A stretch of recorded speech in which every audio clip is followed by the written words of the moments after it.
What's that sound? James Charles asking for sympathy.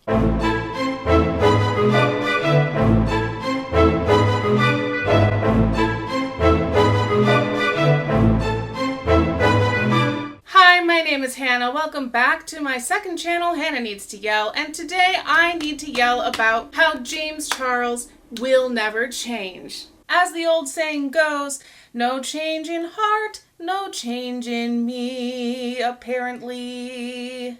This is the third installment of my three-part series about James Charles entitled, It's Time to Stop James Charles. To be honest with you, if you already are pretty familiar with the story of James Charles and all of his online presence, you probably are okay just watching this video. But with that being said, I spent months on the prior two videos in this series, so I sure would appreciate it if you go watch those first two videos before you watch this one, especially because there's a lot of context that I am not going to discuss in this video. So yeah, this video is basically the crux of this series.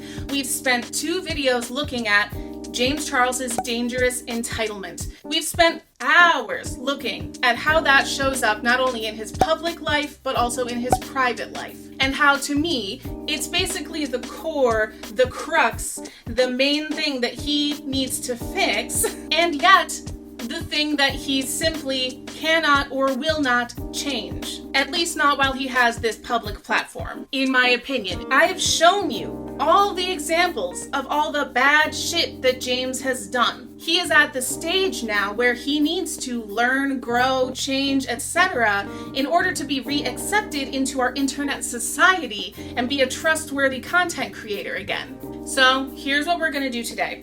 We're going to look at James's apology videos and the changes that he promised to make within those videos, and we're going to compare them to his later actions following those videos. There are three notable apology videos in James Charles's repertoire, one being No More Lies, which was less of a pure apology video, more of an attempt to disprove what people were saying about him video from May of 2019. His other two apology videos were from 2021. The first one was called Taking Accountability and was deleted shortly after it was posted, and a little later came his video An Open Conversation, which is still live on his channel, as well as No More Lies. We're going to look through these videos. We're going to look at the changes that James promised to make, and we're going to see whether he kept or broke those promises. Before we get into it, just a quick reminder, if you like my work here on YouTube, I would kindly ask for you to consider subscribing, setting your notifications to all. I upload sporadically, so I don't want any of you to miss what I might be uploading. Also, since I am such a sporadic uploader, and since my videos tend to get demonetized because I talk about really serious things, if you would like to help me be able to continue to do this work, and especially big long videos like these that take a lot of time, please consider becoming a Patreon patron. Yep, I have a Patreon link in my description, and I have tiers starting as low as $1 a month. I'm also going to mention, this is like a half trigger warning. I'm going to try my darndest not to get too deep into the details of all of the situations I'm talking about today because of how freaking deep I went into them in my past videos. That's why I made those past videos, because I wanted you to come into this video already informed, okay? But just in case, the allegations against James Charles are very serious. They involve a lot of sexual misconduct, including against minors and adults, as well as other like bullying and manipulation and general assholery, as I like to say. Again, we're not going to be deep diving into these situations and getting into all the nitty-gritty details. The meticulous bitch video on these situations, that was the last two videos. In this video, I'm much more of a overview bitch. But if you find even the slightest mention of those types of topics to be triggering for you, I totally respect it. Please protect your mental health. This is a good time for you to exit. Go in peace, my friend. For the rest of us, it's time to dive into James Charles's apologies, the promises he's made, and whether he's kept or broken them. Part 1. No More Lies. We're going to start today's video with an examination of No More Lies, James's first big apology video from 2019, following the Bi Sister scandal, which rocked not only the beauty community but the YouTube community at the time. No More Lies is not a typical apology video because it's not just about him apologizing. There's a lot of him defending himself in this video and adding context and trying to clarify things. Which we can tell because he starts the video not by apologizing, but by diving right into his bi-sister related beef with Tati Westbrook. Now I have a ton of reactions and thoughts about this video as a whole, but to keep this video focused, I'm not going to share them with you unless they're absolutely necessary, especially since most of my loyal viewers can probably guess what they would be. Anyway, James spends a while laying the foundation for this video, which is basically that he's going to respond fully to Tati's allegations in her video, Bi Sister, and tell his side of all the stories she brings up. Then we get to his first promise. I will not ask for sympathy, and I will definitely not ask for forgiveness either, but I will ask that you watch this entire thing all the way through before forming any further opinions or talking about this story more. He's not asking for sympathy, and he's not asking for forgiveness. Let's keep that in mind. Should I get my whiteboard out? I kind of need the stuff that's still written on there. I'll create a Word document. How about that? Before we get to James's next promise, he goes through the storyline of Coachella, his deal with Sugar Bear Hair, his drama with a nameless boy, who we now know to be Gage Gomez. When we get to Tati's allegations about his inappropriate behavior with guys, specifically Sam from Seattle, it prompts James to make his second big promise. Here's a big statement, which I would consider a promise for our purposes. I have never and would never and will never use my fame, money, or power to manipulate or get any sexual actions from a guy. That is disgusting. It is not me. Keep telling yourself that, Jimmy. So James goes into the whole story of Sam from Seattle, which, if you watched my last video, you should know pretty well, and know my opinion on it. You'll also know that I take particular issue with this promise he's about to make. I have never, ever tried to manipulate somebody's sexuality, including his, point blank period. That's a good one. After wrapping up the story of Sam and pretending he cleared his name from Tati's claims about his behavior, which he didn't, but that's a conversation from my prior video, James moves on to the topic of boys in general. Remember his first promise? I will not ask for sympathy, and I will definitely not ask for forgiveness either. Well, you'll see. I came out of the closet as gay at age 12, which is honestly really young to kind of figure all of that out.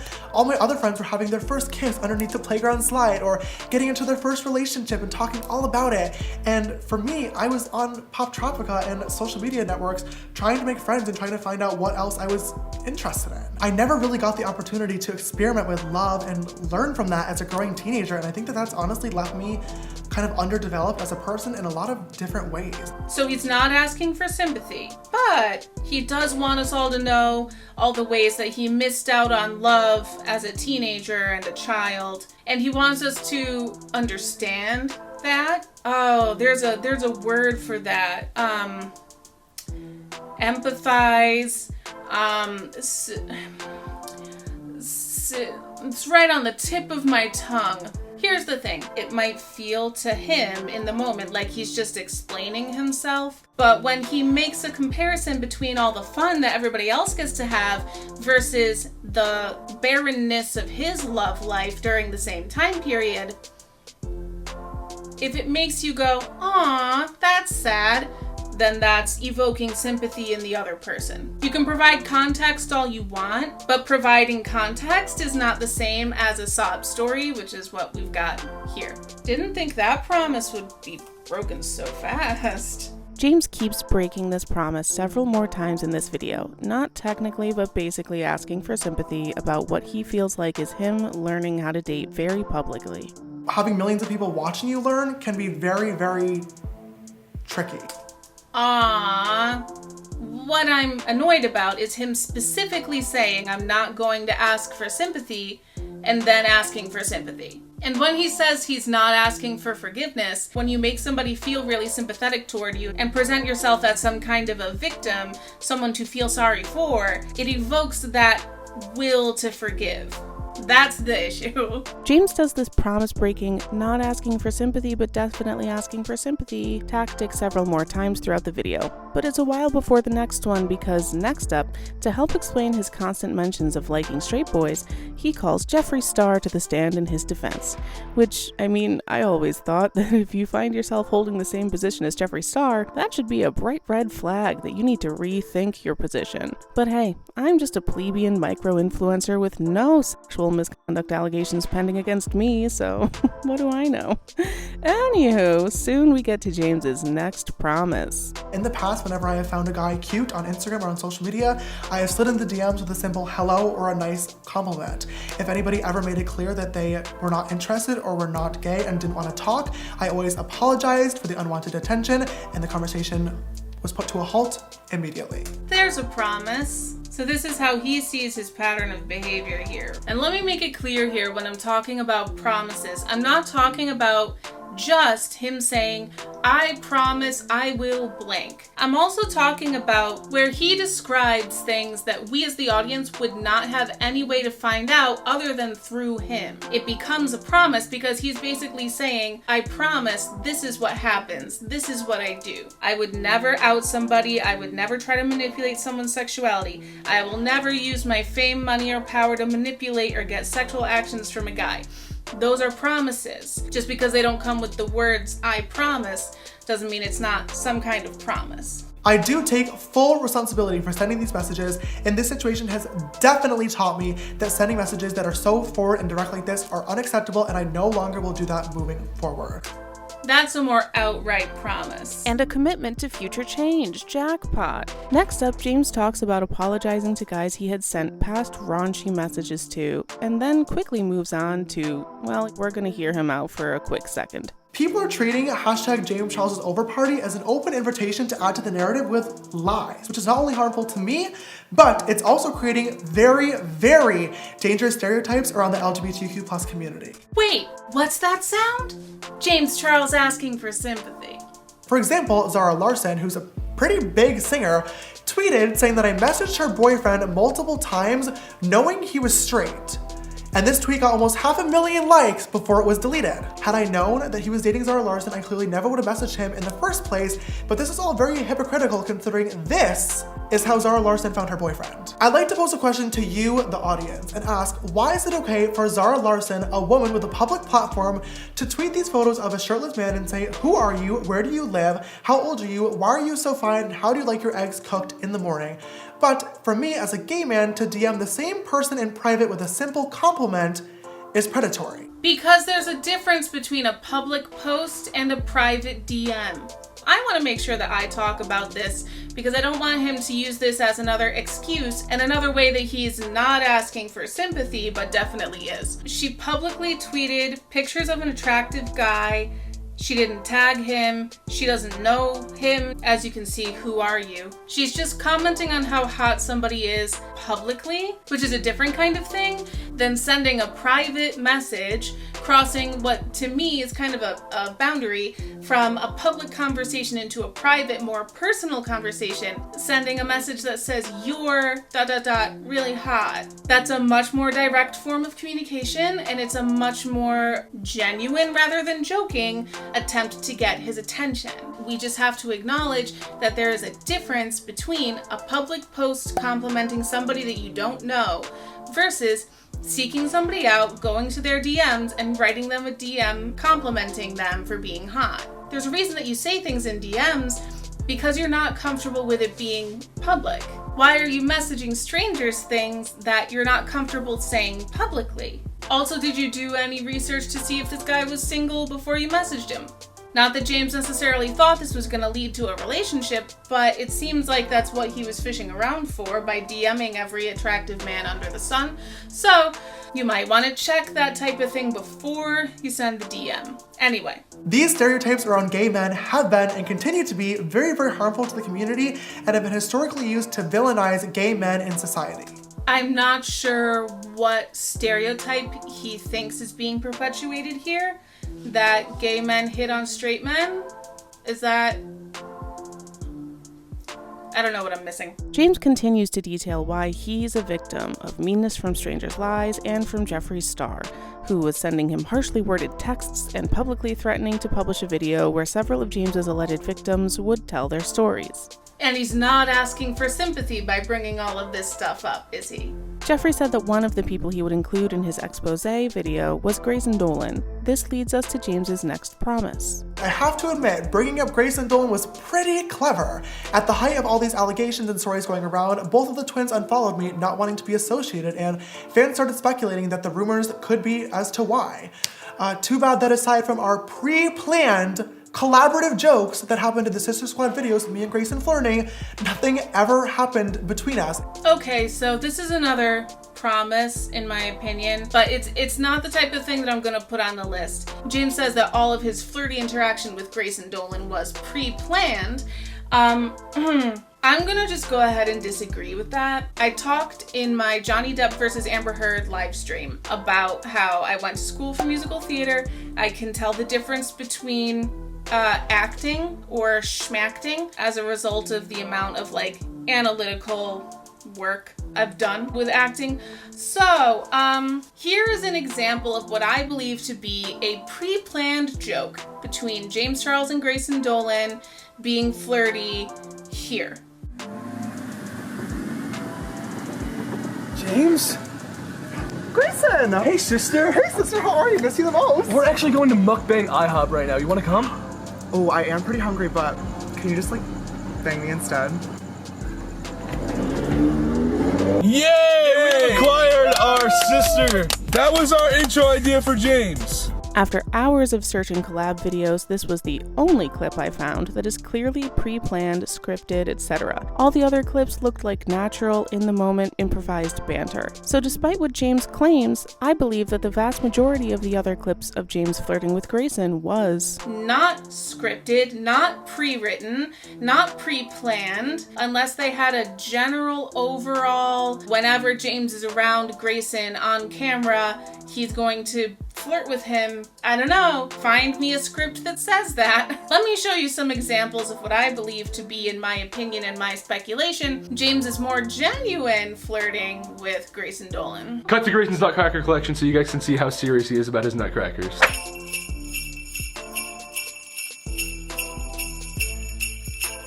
I love a good big nutcracker. I don't know if I'm still gonna collect nutcrackers. So Grayson is a straight boy. I am not. Oh my god. Ready? Set. What is it? Go! What the Just kidding. So, every single night I know that you love survival. Yes. And you always want to like get stuck in the woods somewhere. Kind of like how I want to go to prison for some odd reason. And like get out. Me too! Right? So, Yeah! So I wanted to get you a survival kit. This is sick! And we got you some multi-tools so you can really stab something. Okay. Hopefully me when we're camping. We have some rope in case you want to tie something up. Oh my god! And a sleeping bag so you can be warm and cozy with me in it. This is awesome. Thank you so like much, it? James. Yes, I love it. Oh yeah, Yeah, I'm so glad. Do you know how much I love survival Yay. and camping and just like nature and then being with the wild? Okay, it's good enough. But thank you so much. We loaded up the mans. I love a good load. And okay, and now we're gonna take him to the location of his gift. We got married. I took the bait because I knew Grayson was gonna say no at the altar. Okay, let's keep moving. I will admit that. Same. I think really this- was. I'm sorry, Stop. James. I'm not going into that. I am. Okay. Okay, hold up.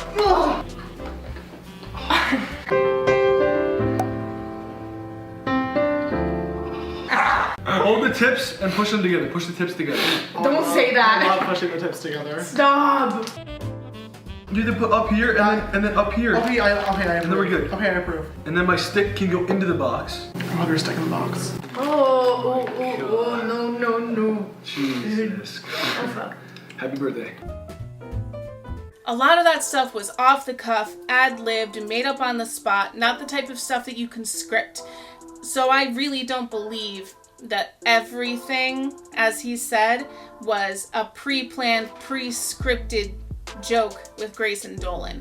I believe there's stuff going on there. I don't want to pass this over without at least mentioning. That promise was broken before he even said it. James details a few more of Jeffrey's contributions to this whole drama and then wraps it up with this. Jeffrey's messaging about me both in private and in public was hurtful, defamatory, extremely excessive, but most importantly, literally all based on lies. That, in a way, is another promise. Again, I'm not going to put it in the list, but I think the only reason that James Charles has not sued Jeffree Star for his statements during that time is because in order to prove defamation, you have to prove that what the other person is saying is false. And I don't think that James wants to go before a court of law and try to have to prove that he did not do all of these things that Jeffrey is talking about. James describes some of Tati and Jeffrey's responses and attempts at reconciliation in the wake of Bai's sister and James's massive cancellation. Then he goes on to, again, not ask for sympathy by telling us,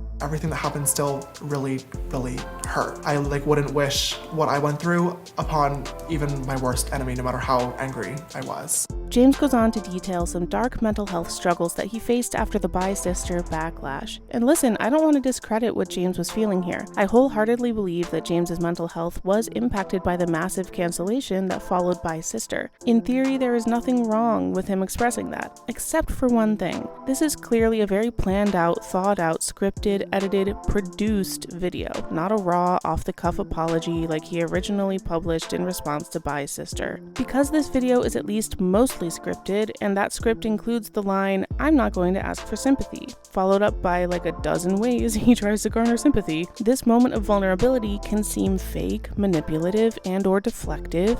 If James wanted to get personal about his emotions and mental health, that is a great thing, but I think it would seem more genuine and be better received in a separate video.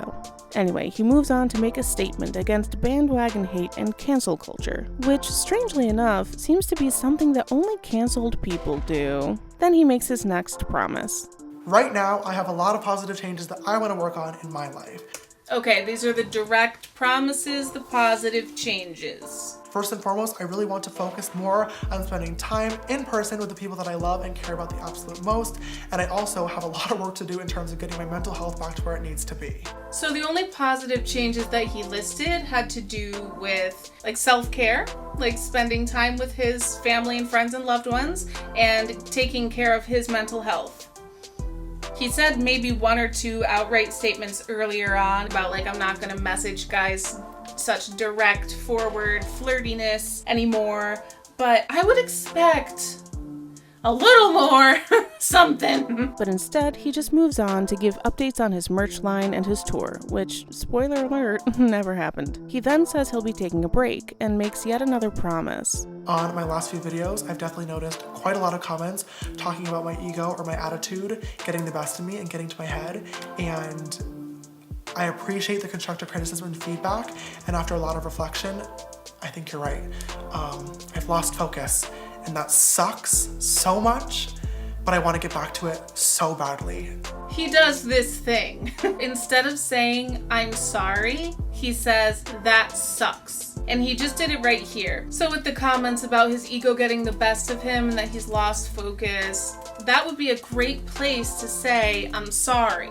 I'm sorry that I've been getting a big ego and that I've had an attitude, not "that sucks." Take responsibility. It doesn't suck. You have been doing these things. You have to own that you put out those videos with that general attitude to them. Otherwise, this doesn't matter. James says he's going to take some time, power down as much as possible, and then promises that whenever I do come back, I don't know when it is, but I just cannot wait to show you guys a better version of me. So when he comes back, he'll show us a better version of himself. What does better mean?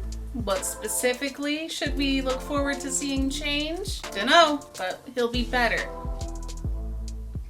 Next, James shoots off a rapid-fire list of ending statements and promises that are generally vague, deflecting, or that generally miss the point. And as much as I wanted to stay focused, I couldn't help myself from commentating on this section. I want to end this video today with two things: an apology and a thank you. There we go, an apology. What is it? To my sisters, I'm sorry if I disappointed you. There's no if. You did disappoint us. And I'm really sorry that you had to watch all of this go down. We wouldn't have to watch all this go down if you were a better person. So maybe you need to say, I'm sorry that I did these bad things. You saw a side of me that I'm really not proud of and that I know I need to work on changing. And trust me, I will be. That's very vague. So what are you gonna change? What side of yourself? I recognize the fact that I haven't always been the best role model, and that sucks. You mean, and I'm sorry? I've tried, but I will try way harder. Okay, that's more specific. You're gonna try harder to be a better role model.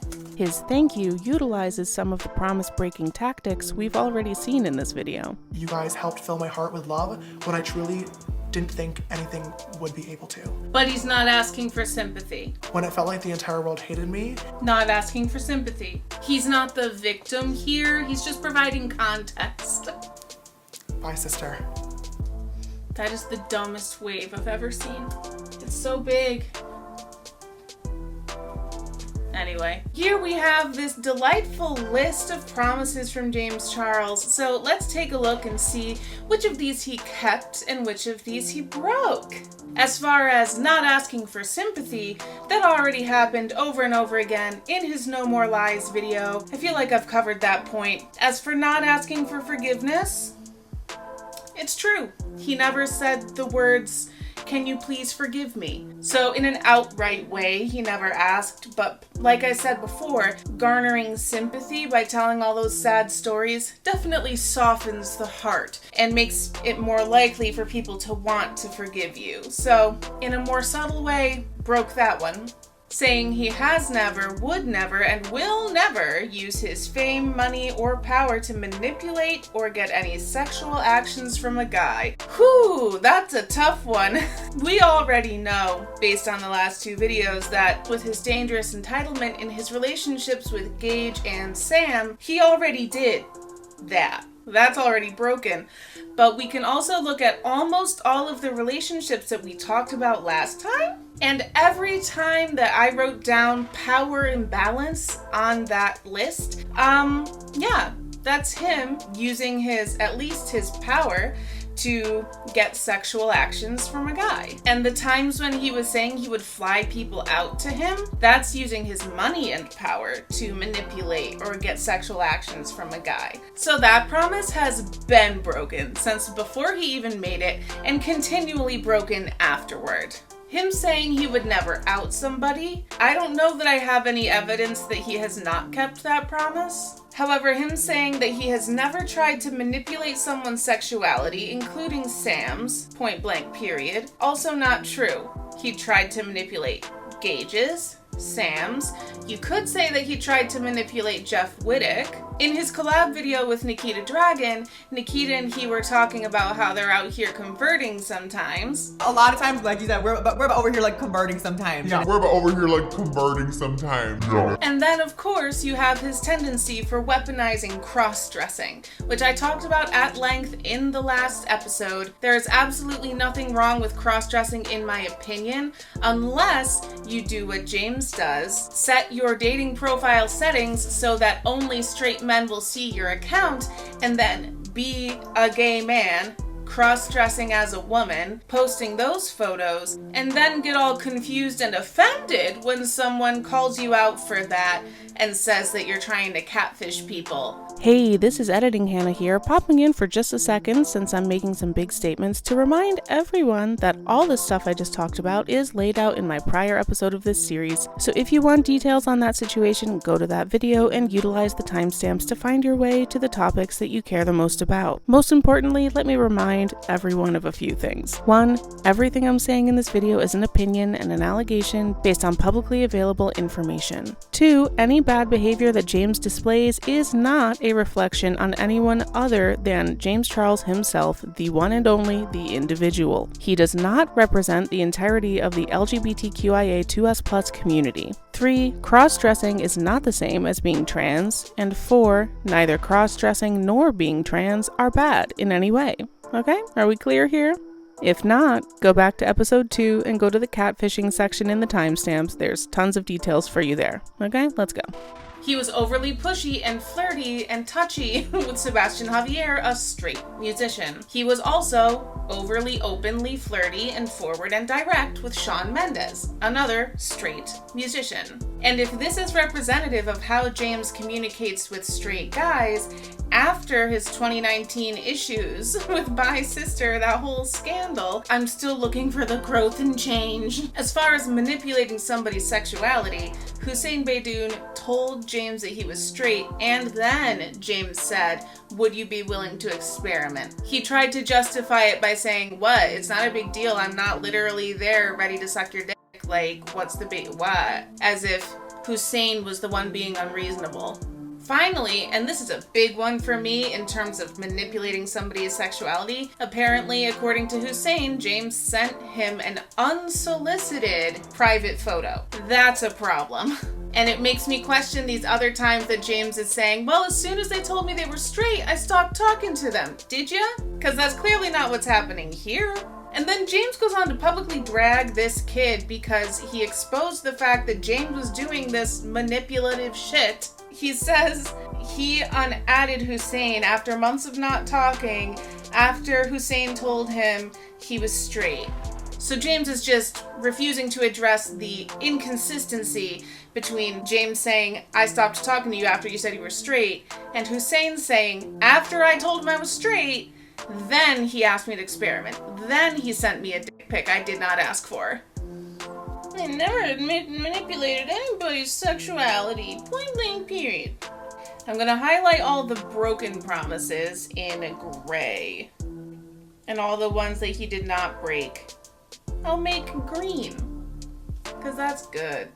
Next, his description of how he behaves. He slides into guys' DMs, messages them hello or a nice compliment, and if anyone rejects him, he apologizes and the conversation immediately ends. That appears not to be true, based on at least the story of Gage and this story of Hussein Beydoun. And I'm sure it's an element of other stories as well, especially when it comes to guys' ages later on. I'm gonna call this promise broken. In No More Lies, one of the first outright promises James made was that he realized that sending these very direct, forward, flirty messages was wrong, and he was going to stop doing that. In the multiple examples where James was the one who reached out first, or where James was the one who brought the conversation to Snapchat, as well as James's TikTok Bachelor series that he decided to do, I believe that those are breaking that promise. Saying he's not going to send really direct and flirty messages, but at the same time asking a bunch of strangers for intimate photos and directing them on how to pose, and he started to question my confidence because I wouldn't send him a specific video that he wanted. James says, LMAO, you not confident or something? Hello?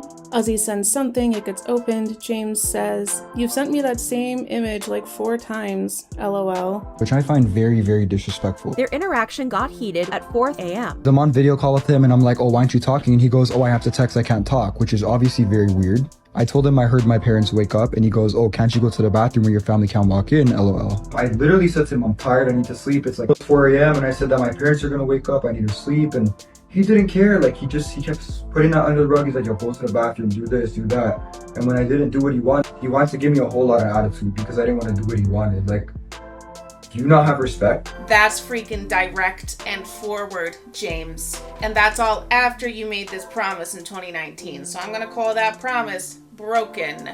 He promised he was going to focus more on in-person time with his loved ones. I can neither confirm or deny, so I don't know what he does on a day-to-day basis. Promising he would get his mental health back together, considering that he went from a huge scandal in 2019 to another huge scandal in 2021, I would say he did get his mental health back to the same level of goodness that it was at 2019, but I don't know if that's a good thing. Guess we can call this promise kept, unfortunately. In response to his audience's comments, he was going to get back on track and get back to the original reason he wanted to create videos, which was to create original content. It's debatable, and it's also not that important in the context of all the other promises. He said he would come back showing us a better version of himself. I'm not sure what he meant by better. As I showed you in the list from the last video, a lot of the allegations that were made against him in 2021 had to do with circumstances that took place after No More Lies when he made this promise. So, I don't feel like he came back showing us a better version of himself.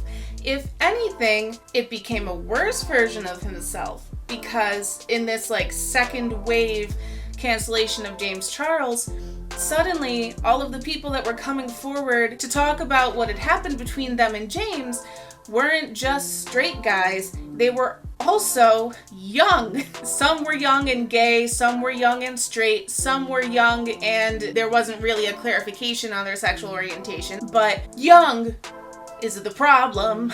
So I'm gonna go ahead and say that by starting to message kids, that he broke the promise of showing us a better version of himself. James said that we saw a side of him that he's not proud of and that he knows he needs to work on. He's going to change it. I don't believe that he kept that promise. He at least stayed the same, if not got worse. Trying harder to be a better role model. Again, no. Especially when 2020 came around and the pandemic and the shutdown and him running around with his friends, going to parties, doing this and that, instead of being a good role model, staying home, wearing his mask, having fun at home, finding ways to film virtual collabs with people, which somehow so many other people in so many other fields were able to figure out how to use Zoom, but James just never did.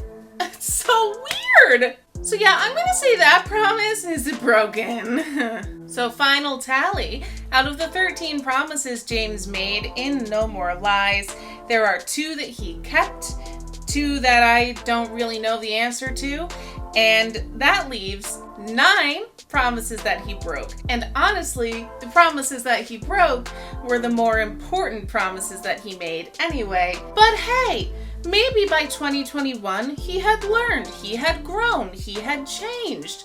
Maybe the promises he made in 2021, he was able to keep. Who knows? Let's look at those videos. Let's see. What a fun game.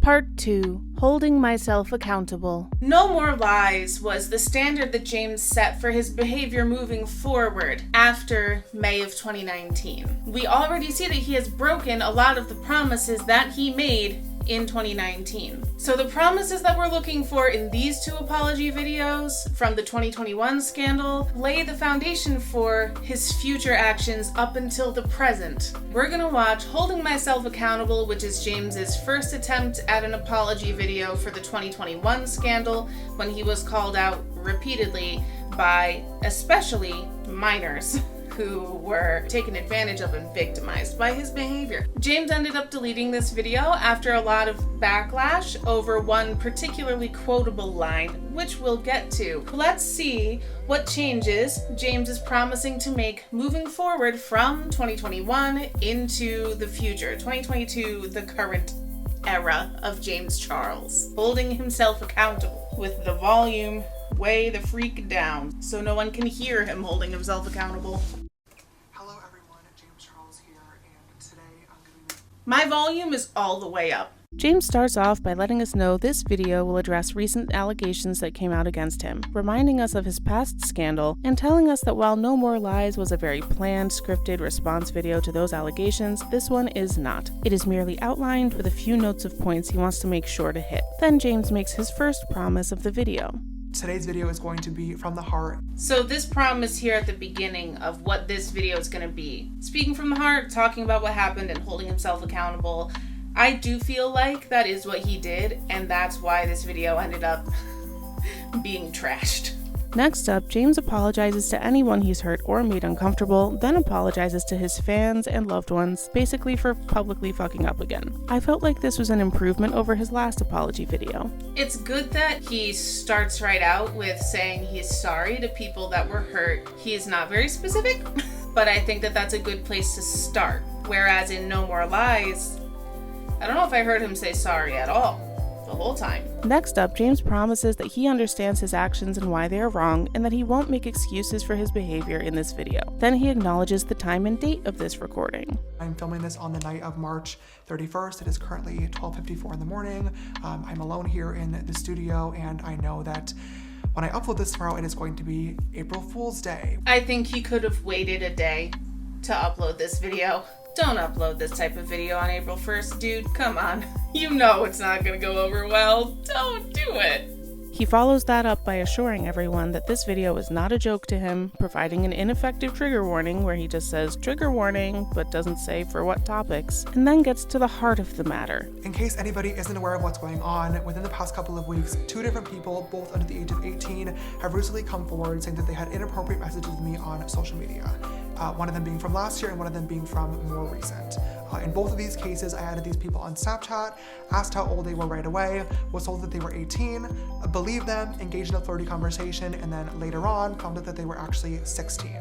So that's James's promise, basically, of how this whole thing went down. To know if this promise is true or false, we need to know who the 2 boys are that James just referred to so we can compare their stories to James's story and see whether or not they line up. Unfortunately, looking at the timeline of events, it's difficult to say for sure because more than 2 boys were making accusations against him at that time. There were 2 accusations that had been made at the end of February 2021 from Isaiah and Life of Uzzy, and there was the story of Alex and Mommy. Thanks for the specifics, James.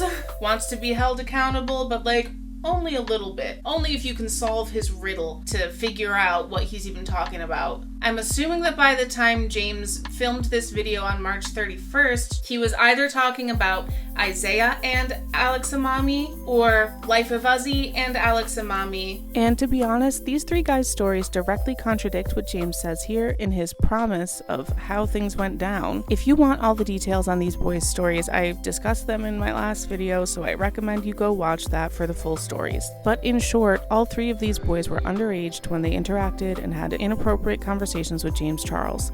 Snapchats were exchanged, lewds and nudes were exchanged, James pressured them to do certain things and pose in certain ways for the photos they sent him. It's really not good. Isaiah said they did have a discussion about age, in which James was fully aware he was 16 and still continued to send photos with him. Life of Uzzy and Alex and Mommy both said they were 16 at the time, and they show no evidence of an age conversation ever happening. Technically, I cannot officially confirm or deny the truth of these statements, but these allegations seem to say that James's promise is already broken when he claims that I added these people on Snapchat, asked how old they were right away, was told that they were 18, believed them, engaged in a flirty conversation, and then later on found out that they were actually 16. James says that upon finding out that the 2 boys he was talking to were underage, he immediately stopped talking to them. He then described seeing their exposed videos gaining traction online, his initial desire to make a No More Lies style video, disproving them with receipts, and the realization that made him change his mind. The specific details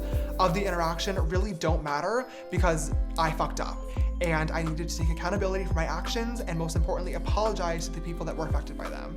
These conversations should have never happened, point blank period. There's no excuse for it, there's no ifs, ands, or buts, and I take full responsibility for that. I trusted the information that was given to me rather than the information I could have and should have gotten myself.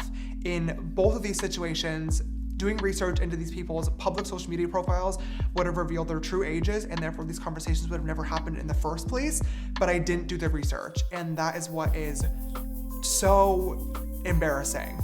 So, I know that people hate this video, but I think this is James being much more open and genuine and vulnerable than he is in No More Lies or in the follow-up video to this, An Open Conversation, which is an open slice of bullshit. But we'll get to that in a minute. Here he is straightforward and honest about these conversations never should have happened. I think it's a good thing for him to admit where he fucked up. That's part of an apology. As an adult, it is my job and my responsibility to verify who I'm talking to, and therefore there is no one to blame for this other than myself. And that, what he just said, that is a good paragraph from this video. Minus the phrase, that's what makes this so embarrassing. Again, I don't care if it's embarrassing to you. I think that the places where he says that's embarrassing is where he's supposed to be saying, I'm sorry. He eventually does say those vital words. To the guys involved with this situation, I want to say, I'm sorry. I'm sorry that I added you, I'm sorry that I flirted with you, and I'm really sorry if I ever made you uncomfortable. No, James. They have made it clear you made them uncomfortable. I'm sorry that I made you uncomfortable. Next, James says he realized he was being reckless in his dating life, and he started searching within himself for answers as to why. And I finally came to a conclusion. It sucks, and it is ridiculously embarrassing to admit this, but again, he's saying it sucks and it's embarrassing when I think he should be saying, I'm so sorry. I think I have to, and that is that I'm desperate. So he's living up to his promise of talking about the conclusions that he came to while he was reflecting on this situation. So the conclusion of being desperate. Here's the thing. Everybody railed on him for weeks about saying this in this video. I don't think that he was trying to say that as an excuse. I think he was trying to say it as an explanation. I don't think him being desperate is an excuse. I don't think it's a good excuse.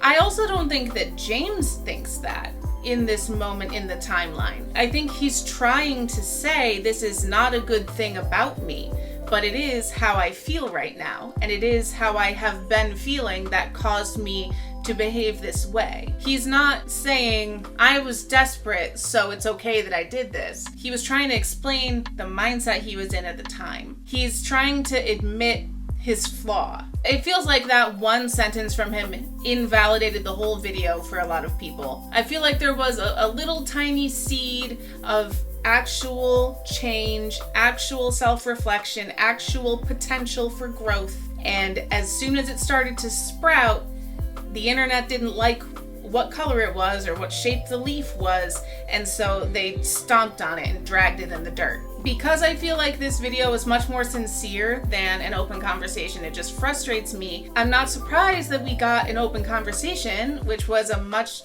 worse non-apology video, when the actual, attempted sincere, open, truthful apology video was set on fire by the internet, you know? I think the internet took that to be something that James did not mean. And I don't like it when anybody does that, no matter what side they're on or whatever they're doing. Especially in an apology video for something so important, I don't think it's a good thing when somebody is actually being vulnerable and being genuine to say, you didn't word properly the thing that you did bad, damn it. Don't squash the little sprout of hope and growth and change, okay? Because then you get future James Charles. Anyway, I just talk about it in the comments. I know we've stepped away from the binary format of here's a promise, here's whether it was kept or broken, but I think for apology videos it's important to get into the details a little bit. For example, after acknowledging and denying the idea that he seems to be seeking out underage boys to date, James makes a few salient points.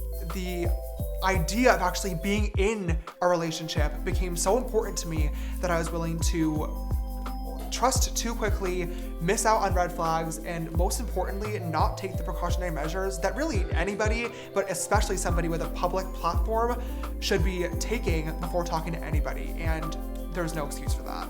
He was real close. He was really close to being right. The only thing he got wrong was I trusted too quickly. The focus needs to be on his own actions, not what other people did and what other people told him. But as he says, there's no excuse for it. He says it. He says there's no excuse.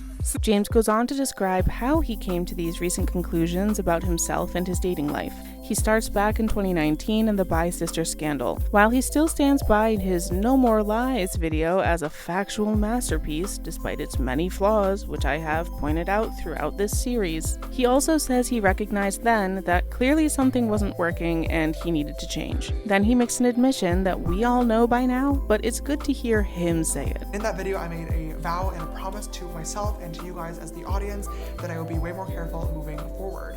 And that promise was not one that I kept. He acknowledges here that he did not keep his promises from No More Lies. It's not just me saying it. He also says it.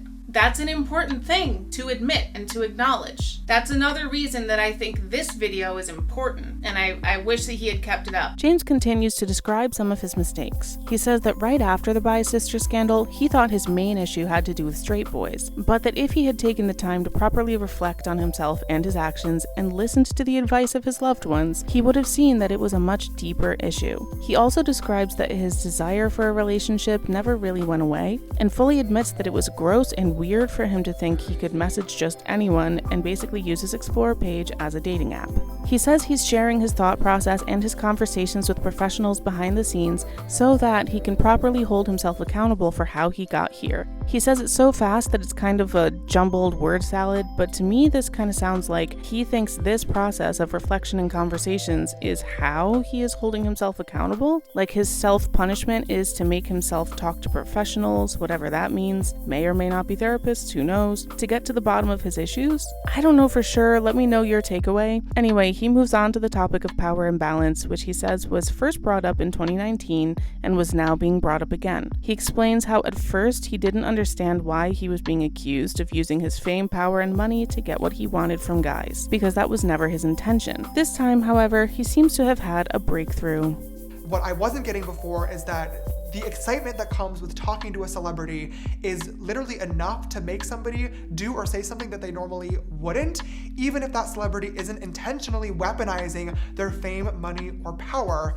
And that's the concept that I just wasn't getting, but I now do. I don't think there's anything wrong with this. I feel like this is another section that he got, like, roasted for, but I don't think that he was wrong in realizing that he didn't understand power imbalances before, and the difference that now he does understand of power imbalances not always being intentional. After expanding on the power imbalance topic a little further, James moves on to acknowledging the online conversation about him and his actions.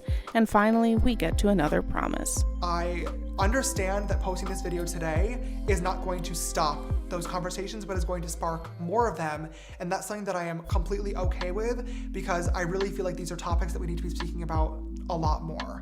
So that's a promise. However, I feel like him publishing an open conversation about 3 months after this video and basically taking back just about everything that he says in this video is a break of that promise, because clearly he was not actually okay with people talking about the shit that he did wrong.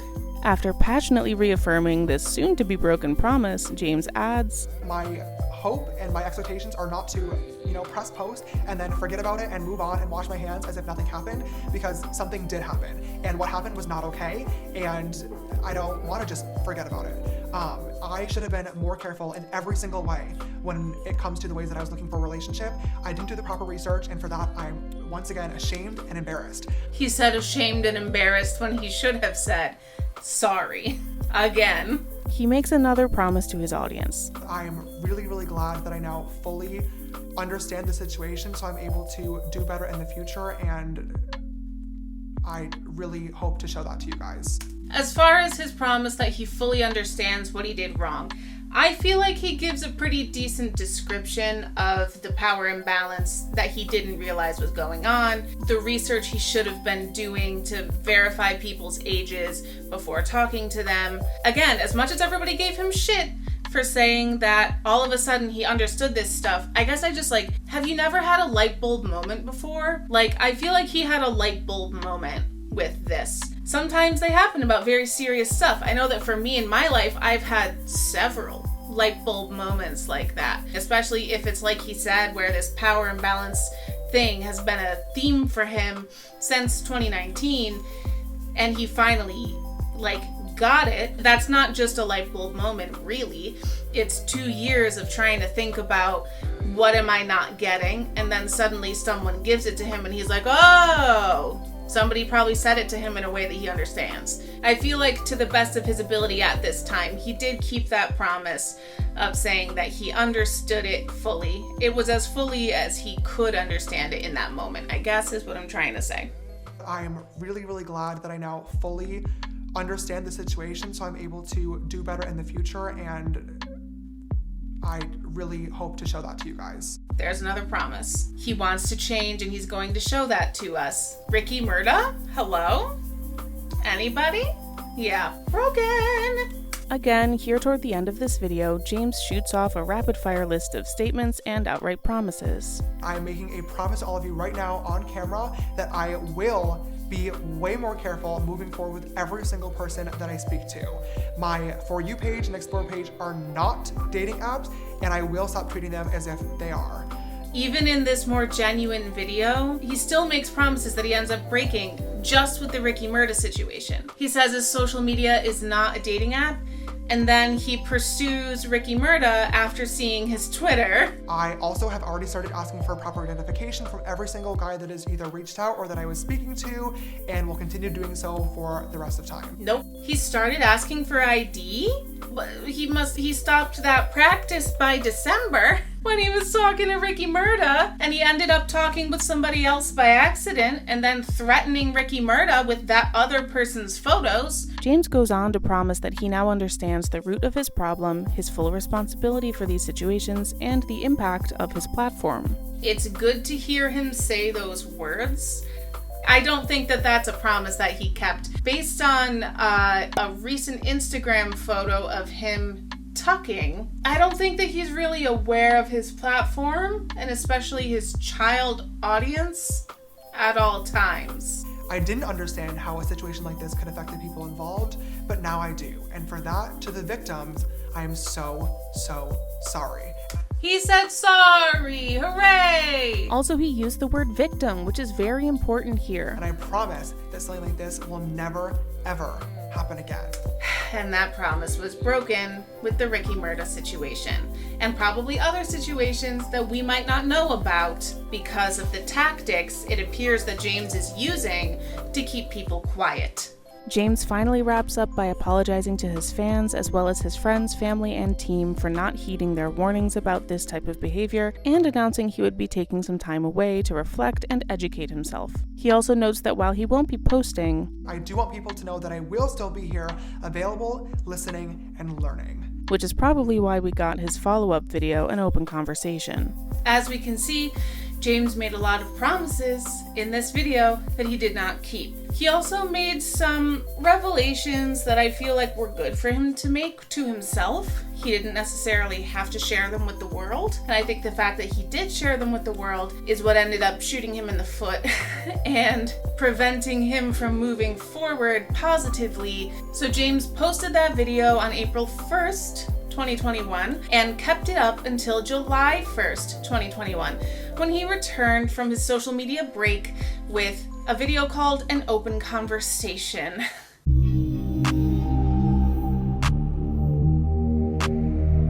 Part 3, An Open Conversation. The making and publishing of this video, in and of itself, breaks several promises that James already made. But after this period of 3 months of learning, growing, and changing, perhaps James would come back with some promises that maybe he was more likely to actually keep. Hopefully, somewhere among all of these videos, we'll be able to find some substantial promises that James actually is able to keep. Otherwise, we really wouldn't be able to trust him at all about anything, ever. Would we?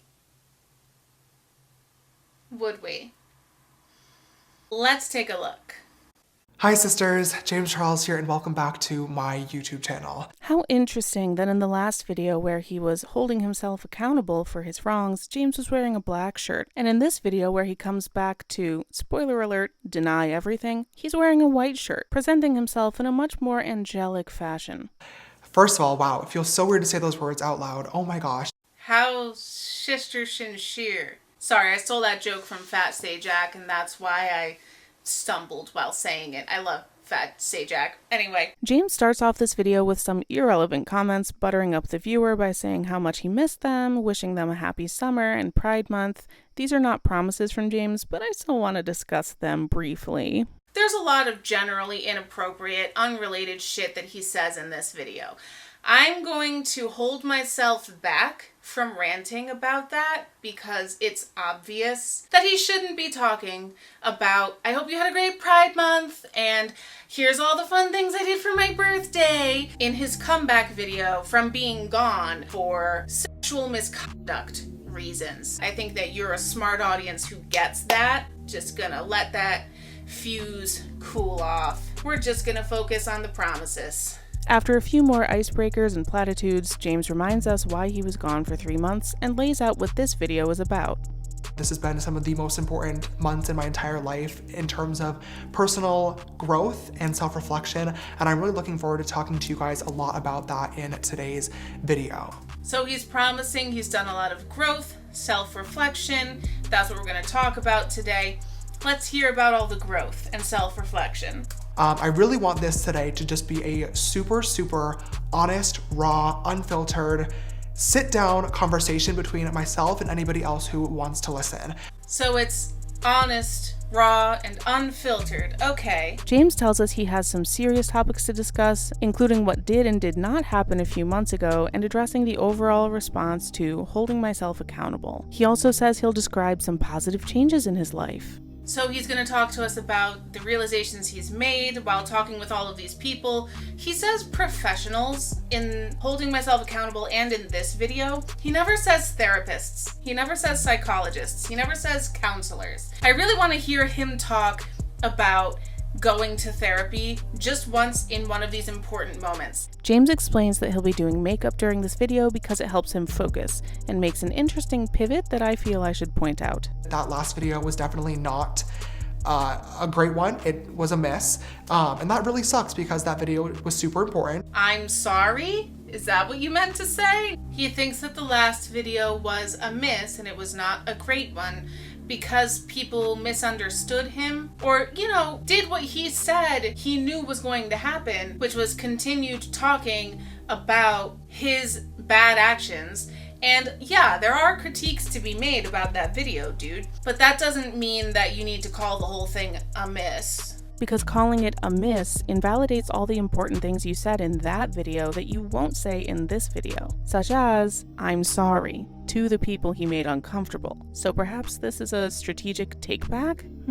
Interesting. After another minute of justifying his choice to do makeup during this video, James is finally ready to start. I think this will be the best way to go about just talking about a lot of different things together, and that being said, I think we should just go ahead and get started. Okay, so James does not say that this video is scripted. He does not outright say that. But based on his delivery moving forward into the video, it definitely sounds like it's scripted. And based on him looking down and reading, in my opinion, hopefully be able to create a beautiful look by the end of this video while also having a really serious conversation with you guys that I think is important so my brain won't be too distracted and running a million miles an hour and tripping me up over my words. I hope that makes sense. I don't want to undermine the severity of the topics in any way, shape, or form. I think this will be the best way to go about just talking about a lot of different things together. And that being said, I think we should just go ahead and get started. So as far as this video being raw and unfiltered, I'm going to consider that a promise broken. Or it could just be a lie. We're at 3 minutes and 54 seconds. Note something here with me. James begins by recapping the events that led to his YouTube break, saying that 2 boys had come forward on social media with stories about him being inappropriate. I'm just going to point out that this is also a lie.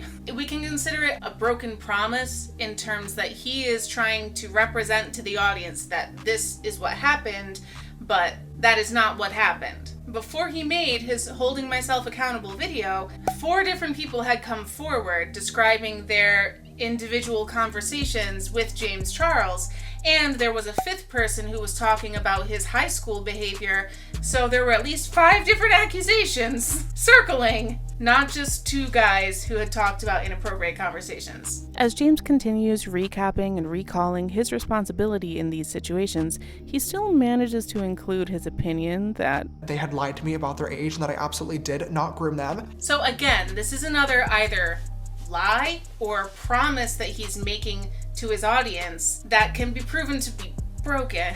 Again, he is representing to the audience, that did not happen, I did not groom them, when, again, if you look at the evidence that's available, yeah, there's evidence to show that you did, bruh. I did mention in that video that they had lied to me about their age and that I absolutely did not groom them. So he said that they had lied to him about their age when one of them said that James never asked for his age, and when he did find out that he was 16, James kept talking to him anyways. The other 2 people that I'm hypothesizing one of them could be who James was talking about here, there doesn't appear to be any publicly leaked conversation that talked about their age at all. I'm not prone to believe James. Those guys were 16 when he was talking to them. He needs to produce some sort of proof that he didn't think so, and he has not.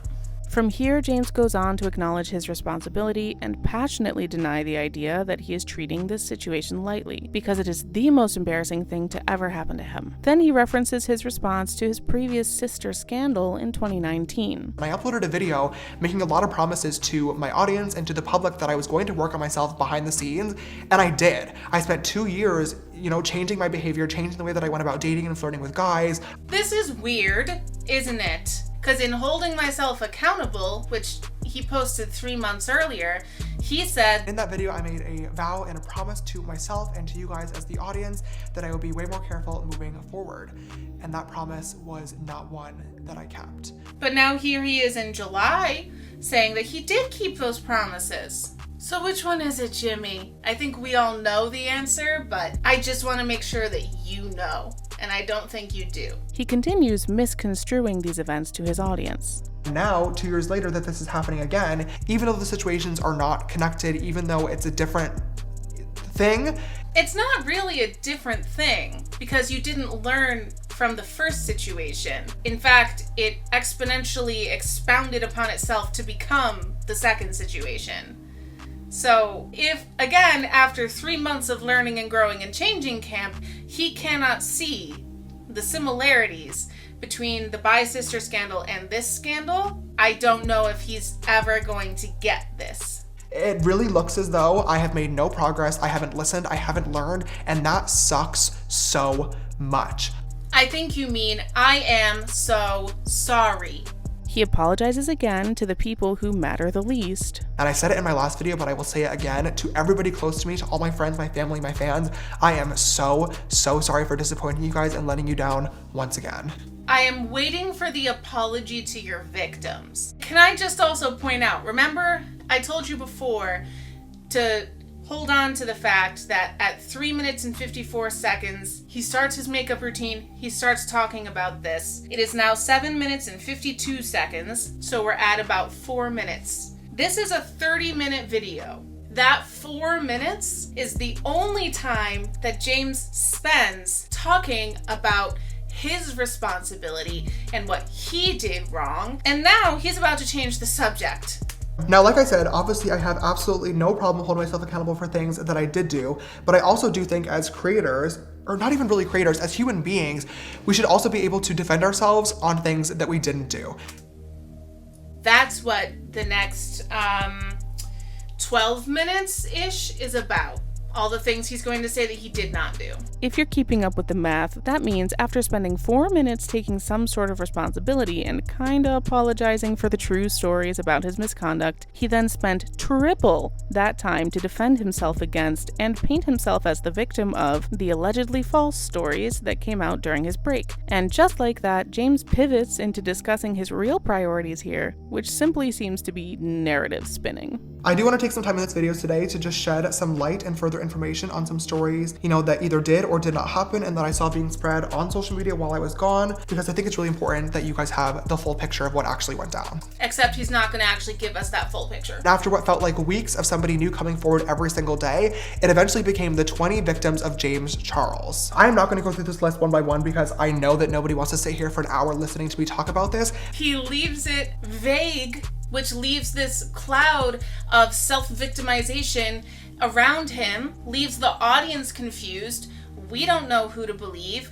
We only have one side of the story for all of those stories. And despite the screenshots and photo evidence that a lot of these people has, he's not going to address it, even though he promised at 8 minutes and 20-ish seconds that he's going to. It's been 30 seconds and he's breaking that promise already. But I do feel as though I have to say something because I am just not comfortable with this video, or really any video moving forward, allowing anybody, let alone my followers, to think that there are any victims of James Charles, let alone 20 victims of James Charles, because that is completely, unequivocally not true. Even though he spent the whole last video, called Holding Myself Accountable, talking about at least 2 victims. After casting doubt on every allegation, James makes some promises about how things actually went down. There were a few different influencers from TikTok that slid into my DMs, or I slid into their DMs and had a 5-minute conversation with them until asking their age or sexuality, and then completely stopped responding. There are a lot of stories. We went over the whole list last time.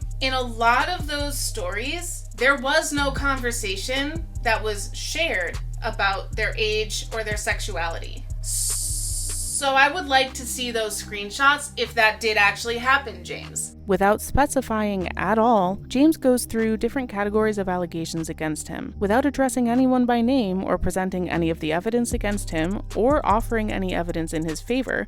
He just declares that all of these stories were completely fake. Then he paints himself as a victim of a headline-driven society. He just spends a lot of time telling us how much of a victim he is in all of this. Reminder, 4 minutes talking about his own responsibility in this 30-minute comeback video. In fulfilling his promise to tell us how things actually went down, James shifts all the blame onto the boys he was talking to. I was allowing myself to be so easily accessible to literally anybody who wanted to give me attention and have a conversation for 5 minutes, because I was so delusional in thinking that the conversation can't hurt, maybe it'll actually lead to me finding, the one. When in reality, of course, statistically that does make sense. If you talk to more people, it, I guess, increases your chances of being able to find a potential partner, but at the same time, I wasn't realizing that that also increases my chances of finding somebody not great that doesn't want to talk to me for the right reasons and that might lie or take advantage of me. Everybody who talked to him was lying and taking advantage of him. This has nothing to do with his responsibility.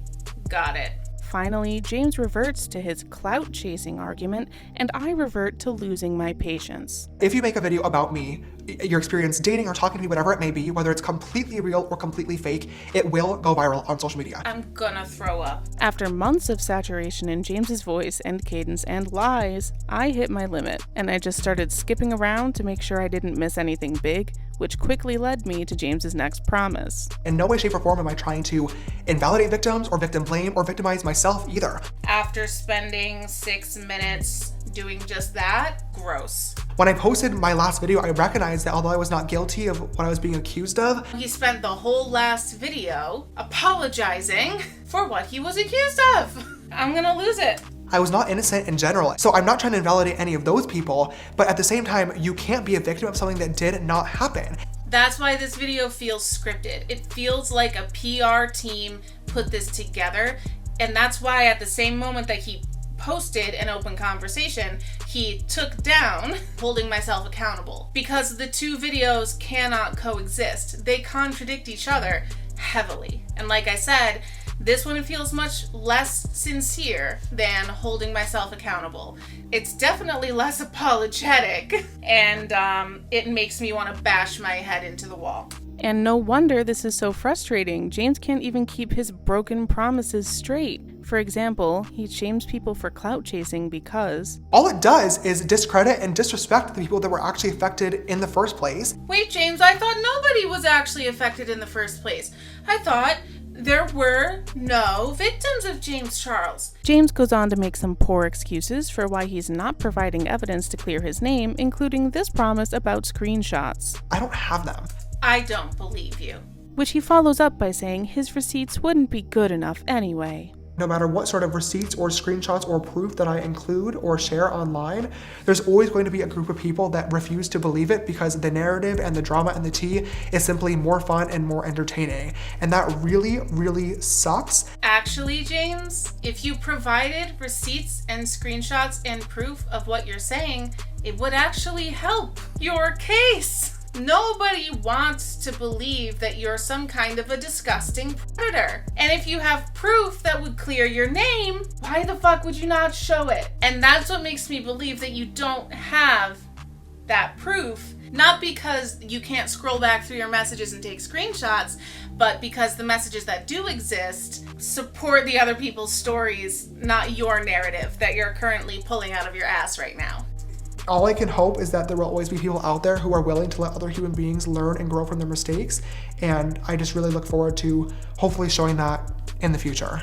You know, we are willing to let you learn and grow from your mistakes. There is nothing I would like more than to find out that James Charles has learned and grown from his mistakes. However, based on the Ricky Murda situation that happened a little over 5 months after this video was posted, there is no growth and learning going on here.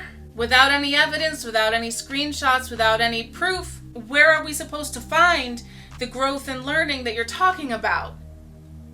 Finally, James finishes deflecting all the blame and begins his final set of promises, where he describes his personal progress, the changes he made, and the conclusions he came to during his YouTube break. He starts by calling himself out for trying to live a Hannah Montana double life. He says he finally understands why this fantasy was impossible to live out and that trying to make it happen was delusional on his part. However, that's where he stops, merely saying he understands it, but not offering any apologies or any solution to this problem. Next, in what seems like an attempt to avoid more age-related issues, he says, In my last video, I mentioned that moving forward, I was going to be asking every single person that I spoke to for IDs to make sure that this never ever happened again. That's already something that I've been doing and has been working great, but it's now clear to me more than ever that I need to be doing so much more to protect myself and my brand. So asking for IDs, first of all, I don't know that he's actually doing that because an ID sure would have been helpful in the Ricky Murda situation. Secondly, nobody but you cares about protecting your brand, and you've gotta fucking stop bringing it up, dude.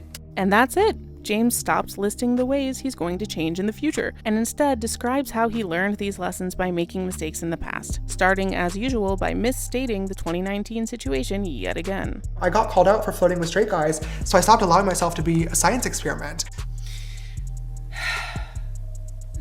No is the answer to that. First of all, allowing yourself to be a science experiment implies that these straight boys and questioning guys were so desperate to get in your pants that you just didn't know what to do besides hooking up with them. When what actually happened, according to them, and as I meticulously reviewed in my last video, was you pressuring them into doing stuff with you. Don't try to flip the script here, James. You may be able to spin a narrative for your child audience, but that can only take you so far. Secondly, you got called out for flirting with straight guys in 2019 is what he's referring to. So you stopped allowing yourself to be a science experiment, except that no, you didn't, because you talked in the Impulsive podcast in June of 2020, so it was just over a year later, how you're happy to have a hookup with a straight guy. Or a lot of times straight guys will still DM me to this day and like be into it, and like sure, it's a fun hookup, like never opposed. And you also invited Hussein Beydoun in January of 2021 to experiment even though he was straight. Hussein said after he revealed he was straight, James asked if he was willing to experiment. Hussein shared a screen recording of James saying, "What are you worried for? It's not like anyone is actually there, like about to suck your dick or something." So... Also, I'm still waiting for the solution to the Hannah Montana problem. I'm still waiting for you to say what you're going to do differently. At this point in his diversion, I was getting frustrated with James's lack of promises. I'm still learning and will forever be learning to be the best version of myself or the best potential boyfriend in the future. But what are you going to do besides asking for IDs? Lay out some more changes you're going to make. I am going to be so much more careful moving forward with every single person that I talk to or interact with. Okay, in the Ricky Murda situation, you ended up talking to 2 different people. One of them sent you nudes. You used them to blackmail the other one. That has nothing to do with you being careful about the identity of the person that you were talking to. That has to do with you being a manipulative asshole with nude photos that you were willing to release on social media if they didn't silence themselves. That is a whole different level of shit than what you are trying to talk about right here, James Charles. Now here, rather than promising positive changes, James starts making excuses for the promises he should be making but isn't. When this was all happening, a lot of people were saying like, he shouldn't be DMing people, he needs to be on this app, or he shouldn't be on this app, he needs to do this, he needs to do this. I've been on Tinder and Hinge, but I've had people either lie or take screenshots, and my account is currently banned on both of those apps for catfishing as myself. I had a Raya account, which is like the celebrity dating app, but even conversations from there got leaked a couple of weeks ago, and they declined my request to rejoin. So I agree that he should only be approaching dating through dating apps or other dating forums. But let me just say, somehow, tens of thousands of other celebrities and rich people in the world have been able to meet people and fall in love and all of that stuff that he's looking to do. Somehow, he is the outlier, but I don't think it's because he's blocked off of Raya. I think it's because of other shit he's doing. After James makes even more excuses and complaints, he finally makes another promise, but it's one that I find quite underhanded and nefarious. Unfortunately, no matter how careful I am, I'm most likely still going to run into people that will always value likes or making a video over somebody's privacy and feelings. He's priming us for future mistakes he's going to make by saying, I'm always going to run into people who want to take advantage of me for likes and clicks and clout. Not, I'm always going to take advantage of people and use my power and push their boundaries. That's just gonna happen. At this point, James decides he's ready to move forward with the rest of his video and, by proxy, the rest of his YouTube career. I hope I was able to answer some questions, clear up some stuff that didn't happen. You didn't clear up anything. You came in saying, I'm going to clear up what happened. I'm going to shine a light. You said there are no victims of James Charles. And then you said, when people claim to be victims of James Charles, it takes away from the severity of the people who actually were affected. But there were no victims of James Charles. But then people came forward saying they were victims of James Charles, which took away from the gravity of the people who were victims, who weren't victims because the victims didn't exist. You've said that you're working on yourself and making changes, but you have only described one change that you're going to make, which is asking for IDs. You've talked about some other stuff about how you're going to protect yourself, but none of that has anything to do with why you were canceled. You have not made any promises other than asking for IDs, and that promise was already broken in the only other story that we have about your behavior after this point. Had you asked for an ID, the whole Ricky Murda situation never would have happened. But because you cannot hold yourself back from pushing other people's boundaries and would not take Ricky's non-response for an answer, you already know the story. I'm so fucking done. He only made one promise and he broke it 5 months later, if not sooner, with situations that we don't know about, because apparently James has developed an affinity for blackmailing people into silence, allegedly. All that being said, this bake has been sitting on my face for literally 30 minutes now. I'm pretty sure the powder has melted into my skin, which is disgusting. So I'm going to wipe it away. We can get started on an eyeshadow look and hopefully have a much more fun end to this video. It is surreal how the rest of this video goes. This could have been a whole video, 22 minutes of discussing whatever the fuck he thought he was talking about. 22 minutes is plenty long enough for a standard James Charles YouTube video. He did not need to tack on 8 minutes of talking about his birthday celebrations. It's surreal to watch. So as we can see, I'm gonna throw my laptop, I'm so angry. This video sucks. But it's the one that he gave in answer to all the criticism he received for holding myself accountable from 3 months earlier. This is the video he made after all the learning, growing, and changing that he allegedly did.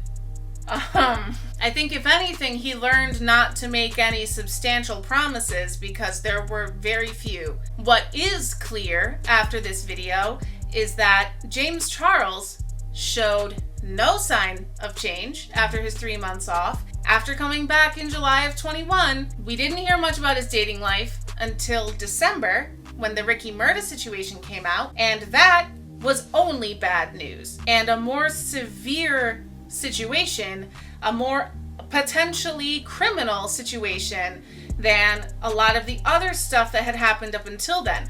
Isn't it crazy how it's been escalating? The first situation in 2019, he was talking to other adults, and it was an issue of sexual experimentation, exploration, in quotes, in his words, pushing boundaries. And then in the 2021 situation, you slap on top of that their ages being lowered. He's not only pushing all that shit onto other adults, he's also pushing it onto teenagers as well. And then later in 2021, in December, with the Ricky Murda situation, you slap on top of that the methods he was willing to go to silence Ricky. Again, as I screamed in the last video, he was willing to leak Ricky's nudes to make him take down a TikTok, which honestly was a pretty harmless TikTok, where Ricky just said, hey, look, James Charles messaged me. I do not trust a word out of James Charles's mouth. The only words I started to trust a little bit were in the holding myself accountable video, when he sounded unscripted, genuine, sounded like he actually understood what he did wrong. But that video was erased, and that sentiment was erased and was replaced with this defensive, self-victimizing, unapologetic bullshit. It is clear to me that he has no intention of changing. He is perfectly happy remaining in his dangerous entitlement lifestyle mindset, where he is always right. He is the one at danger. People are taking advantage of him, and where he can just come sit down on camera, put on a pretty face of makeup, and he says, I'm gonna change, I'm gonna grow, I'm gonna show this growth and change to you. But he's not gonna do that. And he's not gonna be specific about what types of changes. He's just, all of my change, all of my growth, you're gonna see it.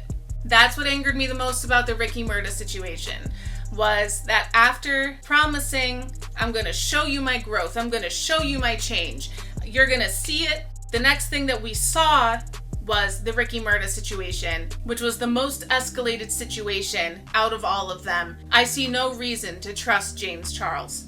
I see no evidence of him learning and growing. I see evidence of him changing, but only in a negative direction. And he is a dangerous person to have a platform, in my opinion. He's gotta go. Based on the past 5 years of his presence on social media, I do not think that he is capable of the deep change that he so desperately needs while he has his public platform. Therefore, he should be deplatformed. For the sake of himself, for the sake of his audience, for the sake of the guys that he reaches out to, that he has power over and that he uses that power over, for the sake of the YouTube community, and for other people's safety, James, not just yours.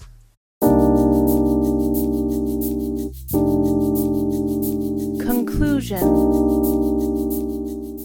With all of that being said, we're approaching about 8 months since the Ricky Murda situation. In that time, I have not heard of another situation with James Charles and a guy. I have to wonder if that has to do with James possibly allegedly using tactics like threatening to release nudes to keep people quiet. That is now always going to be a question in the back of my mind when it comes to James Charles. At the end of the day, I want the best for James Charles. I want the best for his audience members.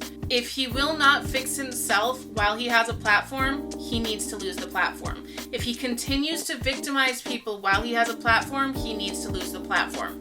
If he continues with this dangerous entitlement that he has clearly displayed throughout his entire time online and continues to hurt other people in order to get what he wants, he needs to lose the platform. I believe in radical change. As I have alluded to a few times, I am a product of radical change. And I believe that James Charles can change for the better, but I don't believe it'll happen while he has this platform. I hope that he does someday and that he comes back to social media to tell the tale. But until then, he is a danger to this platform and he has gotta go. I hope that this 3-part series has shown you that. And if not, certainly leave questions, comments, and concerns in the comment section below. Check out the pinned comment for any updates or clarifications that I might choose to make after this video. Thank you so much to my patrons, my lovely angels, for supporting me financially while I've been working on the project of these 3 videos. I want to thank all of my viewers for your patience with this series. I look forward to producing more similar high-quality content. Thank you for your overwhelming support in the comments of the past few videos. I really appreciate the conversation that we get to have. I'm not always right about everything, especially when it comes to topics that are not part of my life experience and that I just don't know about in the same way that many of you know about. So thank you for sharing your experiences, telling me when I'm wrong, and I hope that we can continue having a discussion on this channel. If you want to see more content from me more often, I am trying my best to make YouTube my job as soon as possible.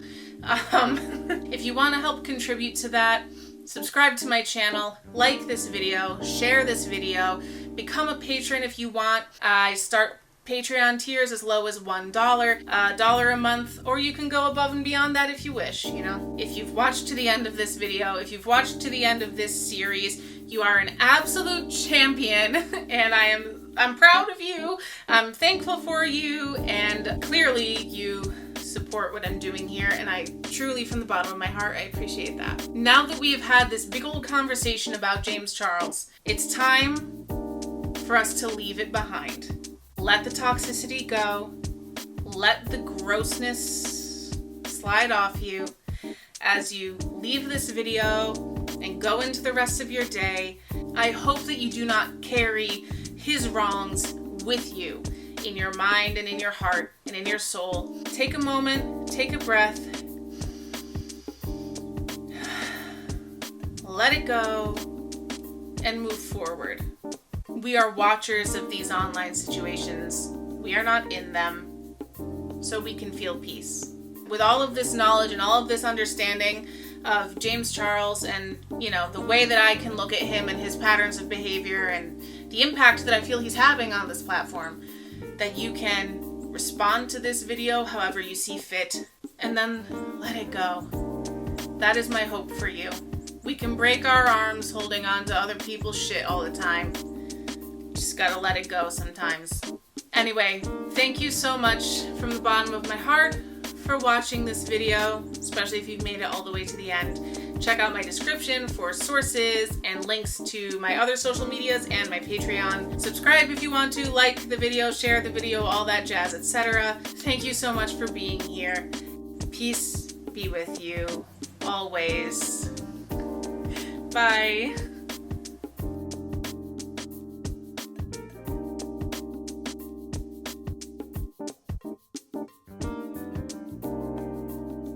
I really don't like how the Google animation looks today. I can't tell if they're supposed to be little human arms and hands or if they're supposed to be like teddy bears or like Muppets.